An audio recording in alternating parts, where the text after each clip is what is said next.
Sebelum peristiwa 7 Oktober, saya pernah mengundang beberapa jurnalis. Saat itu saya menyampaikan kepada mereka bahwa dalam waktu dekat akan ada peristiwa besar di Gaza yang kalau terjadi ini akan melibatkan kekuatan asing.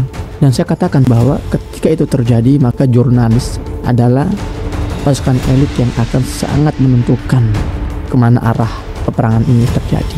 Itulah kenapa sejauh ini sudah 160 jurnalis Gaza dibantai. Para pejuang Gaza ketika mereka menjalankan satu misi, mereka juga senantiasa mengikat dengan ayat-ayat Al-Quran. Lalu Allah berfirman, ya su'ujuhakum, Allah ungkap keburukan wajah-wajah kalian.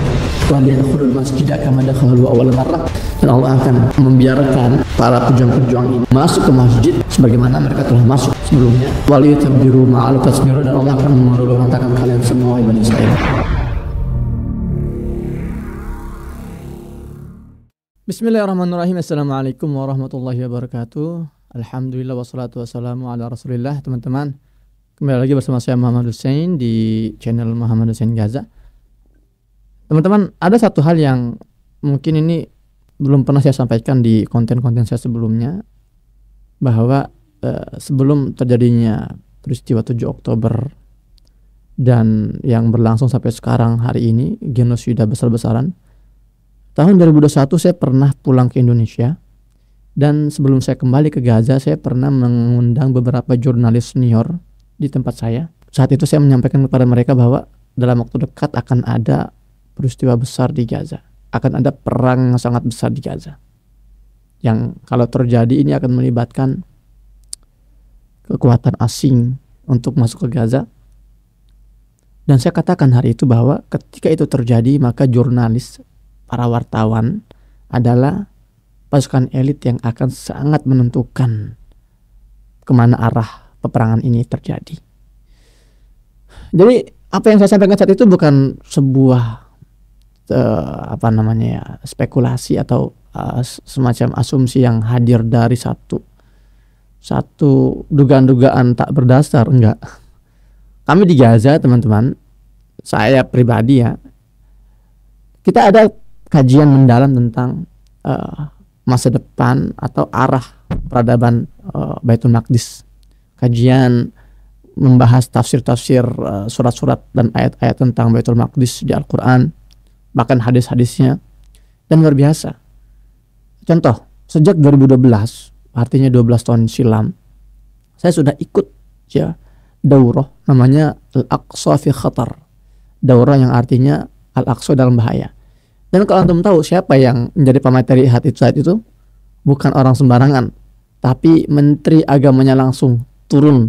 Ya, dia yang mengadakan daurah itu, dan dia yang menjadi pemateri langsung. Bagaimana dia turun ke masjid-masjid, seorang menteri, bayangkan ya, namanya Profesor Dr. Shalih Ar-Riqib, yang kemudian beliau menjadi relasi saya karena saya nikah dengan keponakan beliau. Jadi menteri itu saat itu dia membahas tentang agenda Zionis ke depan, masa depan Al-Aqsa. Dan itu satu contoh bagaimana kajian-kajian seperti itu banyak di Gaza.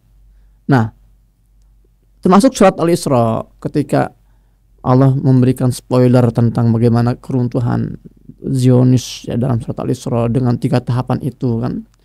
Nah, dari situ saya menyimpulkan dari apa yang saya dengar selama saya di Gaza, menyimpulkan bahwa ya ini sudah sangat dekat sekali.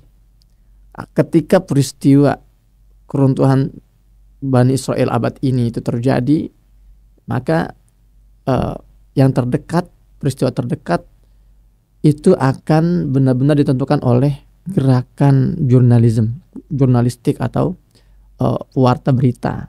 Dan itu terbukti, teman-teman. Kita lihat sebuah perang besar terjadi di Gaza, dan yang menjadi ujung tombak perjuangan ini adalah para jurnalis. Itulah kenapa sejauh ini sudah 160 jurnalis Gaza dibantai secara sengaja. Yang terbaru itu kemarin sekitar 2 hari yang lalu, satu perkemahan khusus para jurnalis yang ada di rumah sakit, di halaman rumah sakit Mujama' Nasir di Khan Yunis itu dibom di situ, dan 1 jurnalis terbunuh, beberapa terluka. Itu menambah panjang deret para jurnalis yang dibunuh secara sengaja. Tidak hanya targetnya para jurnalis di dalam Gaza, jurnalis-jurnalis di luar pun ya menjadi target serangan, meskipun beda bentuk serangannya, yaitu dengan apa? Dengan men-take down akun-akun mereka. Di antaranya akun saya sudah berkali-kali di take down, teman-teman. Kenapa itu bisa terjadi? Bagaimana jurnalis ini bisa memiliki peran sebesar itu pada pertempuran kali ini? Teman-teman, para pejuang Gaza ketika mereka menjalankan satu misi, menentukan satu langkah, mereka juga senantiasa mengikat dengan ayat-ayat Al-Quran. Visi mereka itu adalah visi-visi Al-Quran. Contoh seperti ini. Kerusakan Bani Israel Allah sebutkan 2 kali dalam Al-Quran, dalam surat Al-Isra. Yang pertama sudah terjadi, meskipun ada beberapa perselisihan apakah terjadinya ketika masa Babilonia atau ketika masa Umar bin Khattab. Nah, yang kedua ini yang sedang terjadi, Allah sudah jelaskan dalam Al-Isra ayat ke-7-nya ketika Allah berfirman, A'udzubillahi minasyaitonirrajim, in ahsantum ahsantum li anfusikum wa in asatum falaha. Apabila kalian wahai Bani Israel itu benar, maka kebenarannya itu akan kembali pada kalian, manfaatnya akan kembali pada kalian.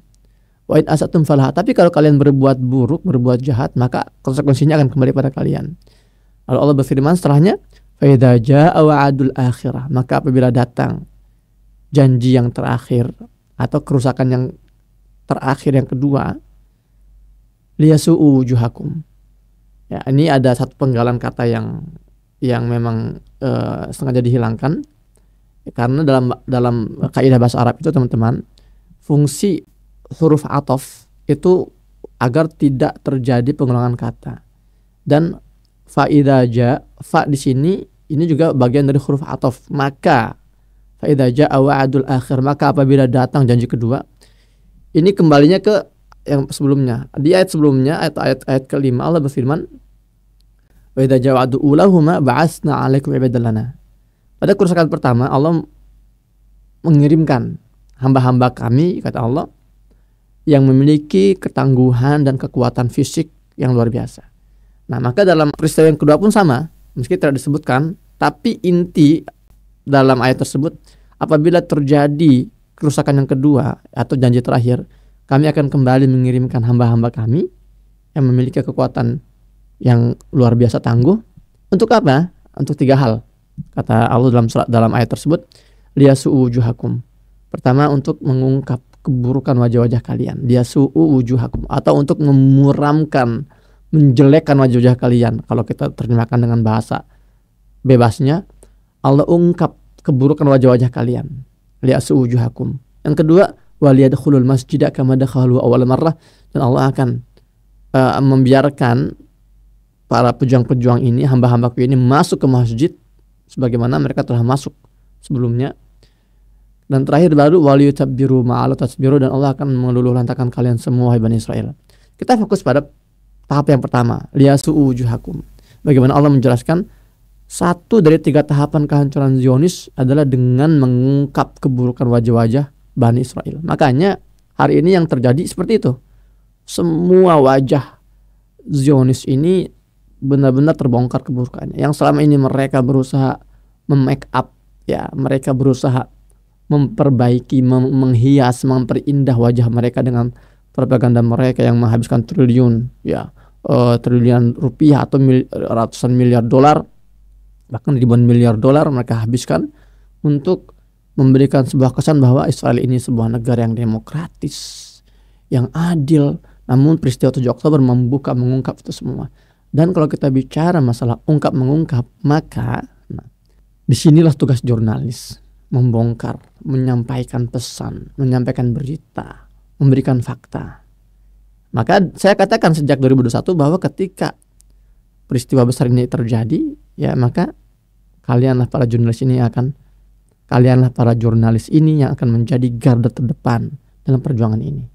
Nah, jadi teman-teman, itulah kenapa sekarang ya kita lihat luar biasa jurnalis muda Gaza ini yang benar-benar memberikan yang terbaik yang bisa mereka berikan, kemampuan jurnalistik mereka dengan resiko kematian, pembunuhan, mereka terus menyampaikan. Kita lihat banyaklah teman-teman wartawan kita, teman-teman saya pun para jurnalis di Gaza sudah banyak yang dibunuh, ya. Saya tadi sudah katakan 160 lebih jurnalis yang dibunuh. Nah, maka Ketika saya dievakuasi, akhirnya dievakuasi bulan November, tanggal 14 November, saya pulang ke Indonesia, tiba tanggal 15 November di Indonesia. Dan beberapa hari kemudian saya kumpulkan lagi beberapa jurnalis senior dan saya bertanya pada mereka, kemana jurnalistik Muslim Indonesia? Apa kabarnya? Jawaban mereka serempak, sedang tiarap, sedang redup. Ini sebuah hal yang sangat menyakitkan. Fenomena ini fenomena yang sangat menyakitkan, teman-teman. Kenapa? Karena ketika para jurnalis pejuang-pejuang di Gaza itu mereka sedang mati-matian mengorbankan darah dan nyawa mereka demi menyampaikan suara-suara tentang kebenaran di Palestina, media di Indonesia malah redup, teman-teman. Kita bicara fakta pahit, tapi kita harus sampaikan hari ini di Indonesia kita tidak punya satu media yang benar-benar fokus memberitakan ya dunia Islam atau khususnya tentang Palestina secara totalitas. Padahal isu Palestina ini selalu menjadi isu yang panas di berbagai media manapun, media Barat, media Timur, media Arab. Tapi di kita nggak ada yang benar-benar memikul atau mengangkat beban ini, teman-teman. Maka selama ini para warga Indonesia ketika mereka mengambil berita-berita itu rata-rata kita dari medsos, dari TikTok, Instagram, dan ingat medsos ini tidak bisa dijadikan satu rujukan berita yang valid sebetulnya. Medsos, media sosial, di situ terlalu banyak bercampur antara fakta dan kebohongan, hoax. Berita itu harus hadir disajikan dengan step-step yang memang ilmiah sebetulnya dan berdasarkan satu etika jurnalistik dan juga dengan prinsip-prinsip jurnalistik yang sudah ada, ditentukan standarnya gitu. Dan itu hanya bisa didapatkan dari lembaga jurnalistik yang memang profesional. Dan sekarang tidak ada yang benar-benar fokus di sana. Ya, kenapa? Tidak lain ketika saya tanya alasannya kenapa bisa redup, adalah minimnya kesadaran di diri kita umat Islam Indonesia akan pentingnya menghadirkan pasukan elit ya untuk hadir dalam perang narasi ini intinya, teman-teman. Jadi hari ini kita benar-benar didominasi oleh narasi-narasi dari media-media mainstream Barat yang mereka punya banyak kepentingan. Dan kita tahu di atas 90% media-media dunia ini sudah dikuasai oleh Zionis. Barang siapa yang menguasai media maka dia menguasai dunia. Dan kita umat Islam belum benar-benar punya satu media yang bisa jadi rujukan. Kenapa? Karena sekali lagi kita tidak mengapresiasi, kita kurang mengapresiasi para jurnalis Muslim. Kita menganggap bahwa ya jurnalis Muslim udahlah gaji sekenanya gitu kan. Sementara mereka itu kalau ditarik oleh media-media mainstream sekuler itu mereka dapat satu apresiasi yang besar, dan kita masih terlalu meremehkan bidang ini, ya, sektor ini. Maka konten ini saya ingin mengajak teman-teman khusus untuk konten ini, ayo kita sama-sama ya selesaikan keresahan ini, kita cari jalan keluarnya. Nah, maka saya pribadi ketika mendengar fakta menyakitkan ini tentang jurnalistik yang mulai redup, oke, saya bilang saya punya satu media jurnalis yang sudah saya rintis sejak 2018, namanya Gaza Media. Ya, teman-teman saya juga yang dulu aktif ya di Gaza Media udah beberapa sudah meninggal di Gaza, terbunuh. Ada beberapa teman-teman media yang sempat aktif di Gaza Media ini tidak lagi ada kabarnya, tapi yang pasti kerabat-kerabatnya sudah banyak yang syahid. Saya dapat kabar dari sana. Dan itu ingin saya lanjutkan. Maka saya kumpulkan beberapa teman-teman jurnalis di Indonesia ketika saya pulang, dan saya bilang ayo kita rintis lagi bareng-bareng. Ayo Gaza Media ini, gazamedia.net. Maka akhirnya sampai sekarang ya kita meskipun masih tertatih-tatih, kita berusaha untuk mengembangkan platform berita ini, teman-teman. Jadi ini berita yang bisa menjadi rujukan, tidak berita dari medsos yang terlalu banyak bercampur dengan kabar-kabar yang tidak benar. Nah, dan saya sekarang ingin mengajak antum semua untuk melihat ya gazamedia.net ini setiap hari ada berita dari Gaza, tentang Gaza. Ya, dan ini berita ini benar-benar sangat ya sebagian besar menambah giroh kita, teman-teman. Jadi kalau teman-teman misalnya ada yang mulai tidak sanggup melihat pemandangan grafik konten di media sosial darah-darah, kemudian juga korban-korban anak-anak. Tapi di sisi lain kita nggak mau ketinggalan berita Palestina, maka alternatifnya adalah gazamedia.net, karena kita tidak menayangkan grafik konten, tapi kita memberikan informasi yang insya Allah valid dan bisa dipertanggungjawabkan, teman-teman. Nah, contoh nih, kita akan lihat hari ini ada apa di gazamedia.net. Satu berita tentang di Beijing, faksi-faksi Palestina bentuk pemerintahan nasional sementara. Alhamdulillah. Setelah 2012 mereka sudah melebur antara Hamas dan Fatah. Ini episode kedua, mereka melanjutkan lagi rekonsiliasinya, tapi kali ini lebih besar karena melibatkan banyak faksi-faksi lain, tidak hanya Hamas dan Fatah. Dan ini sifatnya lebih matang karena ada mediatornya, yaitu Cina di Beijing. Oke, kita akan baca teman-teman dari berita ini. Faksi-faksi Palestina pada Selasa 23 Juli ya 2024 sepakat untuk membentuk pemerintah rekonsiliasi nasional sementara yang fokus pada pemerintahan pasca perang Gaza, kata Menteri Luar Negeri Cina Wang Yi. Perwakilan dari 14 kelompok faksi Palestina menandatangani deklarasi Beijing setelah mengadakan pembicaraan di Beijing sejak hari Minggu. Faksi-faksi Palestina berjanji untuk mengakhiri perpecahan dan memperkuat persatuan. Mantap. Demikian bunyi deklarasi tersebut.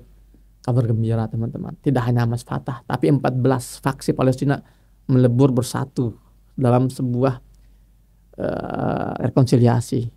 Ini kabar gembira yang harus kita sebarkan untuk mematahkan narasi-narasi barat yang mengatakan ada perpecahan-perpecahan di tubuh warga Palestina. Alhamdulillah, ini salah satu indikasi kemenangan semakin dekat. Karena tanpa ada persatuan, kemenangan akan terus jauh dari hadapan kita. Oke, lanjut. Kunci dari proses rekonsiliasi internal faksi-faksi Palestina adalah mempertahankan keyakinan yang kuat, memahami arah yang benar, dan melangkah selangkah demi selangkah, kata Wang, menurut pernyataan yang dirilis oleh Kementerian Luar Negeri Cina. Wang mengatakan sorotan yang paling signifikan dari deklarasi Beijing di antara faksi-faksi Palestina adalah kesepakatan untuk membentuk pemerintahan rekonsiliasi nasional sementara yang fokus pada pemerintahan pasca perang di Gaza. Seruan terkuat adalah untuk mencapai negara Palestina yang benar-benar merdeka sesuai dengan resolusi PBB yang relevan, kata Wang. Alhamdulillah. Ia menambahkan hasil inti adalah memperjelas bahwa Organisasi Pembebasan Palestina atau PLO adalah satu-satunya perwakilan sah dari seluruh rakyat Palestina. Rekaman video yang dirilis oleh media pemerintahan Cina menunjukkan Wang berjalan bersama perwakilan faksi-faksi Palestina termasuk Hamas dan Fatah setelah pertemuan mereka di Beijing. Rekonsiliasi adalah masalah internal bagi faksi-faksi Palestina, tetapi tidak dapat dicapai tanpa dukungan masyarakat internasional. Kita harus mendukung mereka, teman-teman. Ini yang selama ini kita harapkan, dan sudah tidak ada lagi keraguan buat kita untuk terus mendukung Palestina. Ketika mereka sudah bersatu, maka perlu dukungan dari kita untuk menguatkan mereka, teman-teman. Dan ingat, perpecahan internal di Palestina ini juga dipiara dan dirawat oleh penjajah itu. Mereka berusaha agar terus ada perpecahan, ada gap di antara faksi-faksi ini. Maka tugas kita terus menguatkan ukhuwah mereka agar mereka terus bersatu dengan support kita semua. Ya, teman-teman, jadi itu kurang lebih salah satu berita yang ada di gazamedia.net. Dan ada lagi nih berita-berita lainnya. Contoh ada berita seperti ini, anggota Kongres AS pro Israel. Perhatikan, ini yang pro Israel ya. Dan ini anggota Kongres pula, bukan sekedar perempuan ya, mohon maaf ya, ngaku-ngaku jurnalis ya, tapi semangat membantu penjajahannya tinggi sekali ya. Dan beritanya nggak valid ya, nggak mau baca berita. Kalau saya di sini menyampaikan tulisan ilmiah, anggota Kongres AS Amerika Serikat pro Israel menyebut, perhatikan, Netanyahu pemimpin terburuk dalam sejarah Yahudi. Itu diakui oleh mereka sendiri. Ini bukan orang paham nih, ini bukan sembarang orang yang ngomong nih. Ini sekali lagi anggota Kongres Amerika Serikat yang pro terhadap Israel. Dia mengakui secara jelas di satu forum di parlemen Amerika, di Kongres Amerika, dia mengatakan Netanyahu adalah pemimpin terburuk dalam sejarah Yahudi. Untuk apa terus kita melanjutkan mensupport mereka itu? Bangun wahai kalian yang masih mensupport Netanyahu ini. Ya, berita lengkapnya bisa dicek di gazamedia.net. Atau juga ada berita lagi, misalnya di sini ICC terima 64 permohonan penangkapan Netanyahu. Jadi dunia bersatu, 64 permintaan dari berbagai dunia meminta agar Netanyahu ini ditangkap. Tapi ada satu nenek-nenek di Indonesia yang mempertahankan ya Netanyahu agar dianggap sebagai pahlawan. Alhamdulillah min dzalik. Ya teman-teman, sekali lagi bagi kalian yang mau tahu kabar terkini dari Palestina, tentang Palestina, jangan ragu, silakan datang ke gazamedia.net. Dan teman-teman, ini adalah jalan keluar keresahan kita. Selama ini saya paling tidak ya, di forum-forum ketika saya ngisi kajian, banyak yang meminta, Ustaz Hussein, kemana kita ini harus merujuk? Di media apa yang bisa kita jadikan rujukan utama untuk mengetahui Palestina yang jauh dari hoax atau berita-berita kebohongan? Kita semua rindu akan ada media seperti ini, dan saya sudah berijtihad, saya sudah berusaha untuk mempersembahkan gazamedia.net ini teman-teman ya. Maka tugas kita sekarang kita pikul bersama-sama, kita kuatkan. Pokoknya saya punya visi ke depan, pokoknya para siapapun yang terlibat dalam gazamedia.net ini kita harus apresiasi sebaik-baiknya. Kita gaji dengan gaji terbaik ya. Karena ini adalah peluang perang kita. Perang ini nggak harus perang fisik, angkat senjata teman-teman. Perang media juga ini perang yang sangat brutal terjadi hari ini, dan kita harus punya satu media yang bisa mengcounter narasi ya di dunia atau di pertempuran jurnalis seperti ini. Maka ayo teman-teman, kalau mau mensupport gazamedia.net, kalian bisa ya berikan investasi ya harta terbaik kalian untuk menguatkan para jurnalis muslim yang ikut terlibat dalam gazamedia.net ini ya, melalui nomor rekening berikut. Silahkan antum catat nomor ini. Setiap antum punya harta ya, investasikan, wakafkan harta kalian ya untuk menguatkan para pejuang-pejuang jurnalis ya, agar kita ya bisa memiliki satu media yang profesional. Dan harapan saya gazamedia.net ini bisa mendunia ya, seperti halnya ada Washington Post, ada di Israel ada Jerusalem Post atau New York Times. Maka Gazamedia ya kita harus angkat.